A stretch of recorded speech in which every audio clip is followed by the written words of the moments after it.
il trentennale della confraternita celebrato con l'emissione del primo francobollo dedicato a una ricetta, e forse anche unico.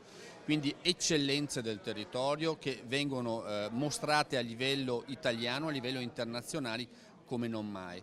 È un lavoro che appunto arriva dopo 30 anni di iniziative, di perseveranza, di cose che sono servite a salvaguardare, a tramandare e anzi a rilanciare una delle ricette tipiche del nostro territorio. Questa è storia di un territorio, è storia di uomini, è storia di un tessuto economico-sociale che può guardare avanti, guardare al futuro con ottimismo, proprio perché sa salvaguardare le proprie radici e sa mostrare al meglio le proprie eccellenze. Quindi 30 anni ben compiuti della confraternita. È una celebrazione per noi molto importante perché in questi 30 anni sono stati fatti dei passi giganteschi, innanzitutto per difendere e diffondere la ricetta tradizionale, ma anche per i contatti interessantissimi che abbiamo avuto sia a livello nazionale ma anche internazionale, specie in Europa e anche oltreoceano, se guardiamo gli Stati Uniti, il Canada, il Brasile, l'Argentina fino all'Australia. Dopo aver ottenuto il francobollo dedicato al baccalà vicentina proprio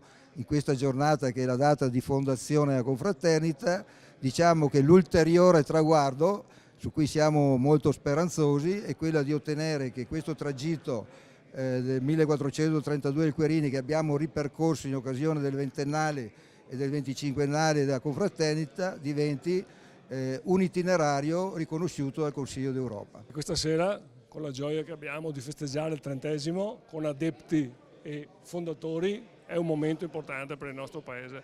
Grazie a tutti, è una grande soddisfazione. Per fortuna che la confraternita, grazie all'avvocato Benettazzo e ai suoi amici che hanno deciso di salvaguardare una ricetta che andava in dimenticatoio, ormai non la facevano più nessuno. Quindi grazie, ma soprattutto raccomando a tutti di ritornare a fare la ricetta. Venite pure nei ristoranti, che a noi fa piacere, ma anche a casa fatela e usate dell'ottimo stoccafisso. Ci sono tantissime qualità di stoccafisso, dobbiamo usare la primissima qualità, il famoso ragno. Questo è il grande segreto.